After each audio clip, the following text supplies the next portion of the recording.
You will respect my authority. That was so bad. You will respect my authority.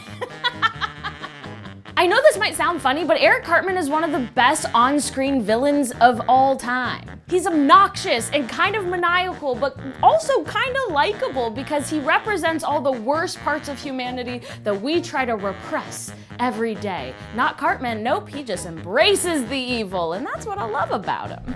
Here are 5 times Eric Cartman was the literal worst. Number 5, Passion of the Jew.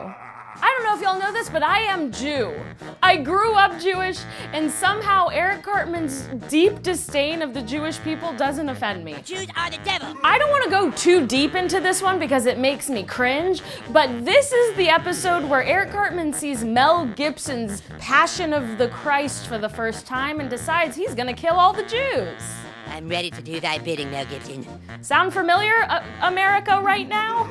So I can do whatever the I want in here now, right? I would talk more about this one, but if you want to see a troubling storyline about Nazis in 2017, I suggest you just turn on the news. Number 4, Tonsil Trouble.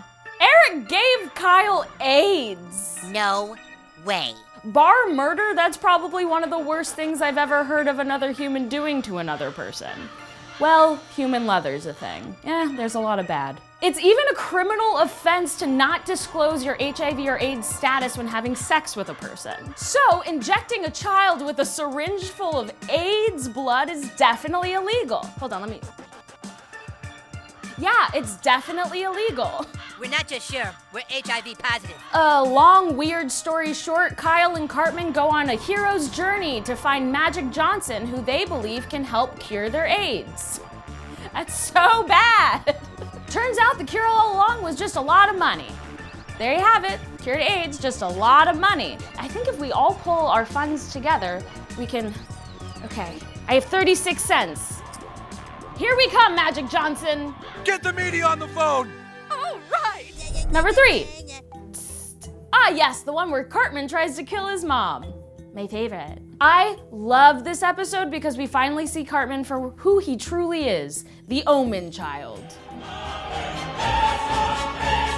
Cartman pulls some straight up Damien business when 2 nannies who were sent to try to help his anger issues were pushed to the brink of insanity. He even sent one of them to a mental institution after just 2 days of being with him.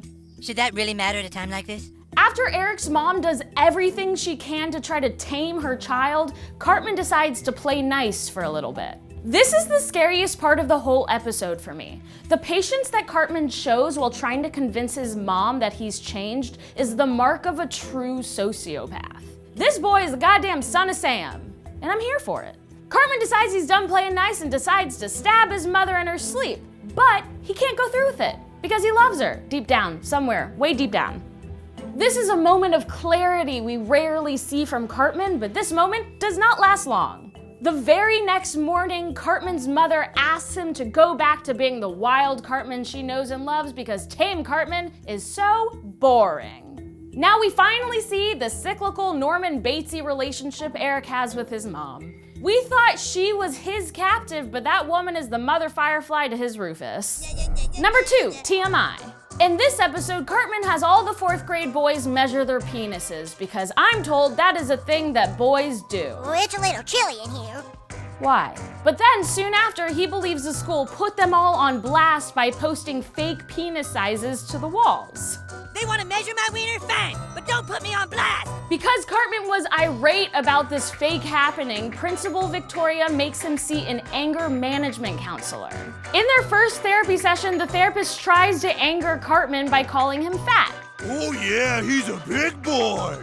Get that fatty some mud flaps for his ass! That's not a tactic I've heard of, but I'm not a therapist, so hey, I'm not here to judge your practice. Go on, hurt the children. But what I do know is how to read a room, and honey, if you are in a room with a sociopath with nefarious tendencies, I would say don't try and piss them off, because it'll happen.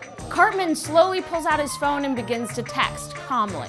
The counselor is impressed by Cartman's calmness until he gets a phone call. The call was from the counselor's wife, who said she received a series of text messages saying that the counselor had engaged in sexual intercourse with a teen via the internet. His wife then commits suicide while on the phone with him.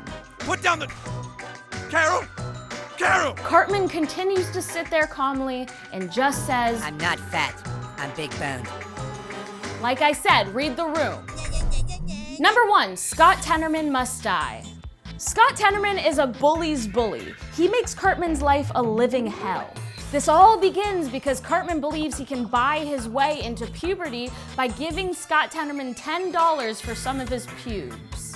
I got pubes for you guys, dude. I got pubes for you guys. Unfortunately, Cartman is a giant idiot and doesn't realize you can't kickstart puberty by gluing pubes to your body. Although it's a fun activity for a Saturday. After Eric figures out he's been had, he spends a long time trying to get his money back from Scott Tenorman. Give me the pubes, and I'll give you back $2. Right. Now, give me the 12 cents, and I'll give you the rest of your change back. And then give me the 20, and I'll give you the pubes. Sweet. God damn it! This throws Cartman into full-on mania as he tries to think of ways to get back at Scott, like training a horse to bite his dick off, or editing together a video of Radiohead so it sounds like they're saying that Scott Tenorman is uncool. I really hate this kid named Scott Tenorman. He's stupid. Yeah, I hate Scott Tenorman too. Which is really genius. Until finally he exacts revenge in the worst way possible. He cooks Scott's parents into a chili and feeds it to him. Do you like it, Scott? I call it Mr. and Mrs. Tenorman chili. He fed him his parents. That is some Game of Thrones shit. Also, this reminds me of the story of Catherine Knight from Australia who killed her boyfriend and then tried to feed his body to his own kids. This just furthers my assumption that Eric Cartman is a full-on sociopathic killer. Your tears are so yummy and sweet. And will be one to watch in the future. Maybe we'll do a Dark 5 about him. What? We're doing it! That's all, folks. Eric Cartman is chaotic evil. He is the apex of villainy, and I have a strong feeling that if I ever give birth, it'll come out exactly like him. So I apologize, world. Chaos reigns! Big mean! Thank y'all so much for watching this episode. If you enjoyed it, give it a thumbs up, and don't forget to subscribe to our new gaming channel, Slay Tricks. I am there, and so is Courtney! God bless. Oh, hail Satan.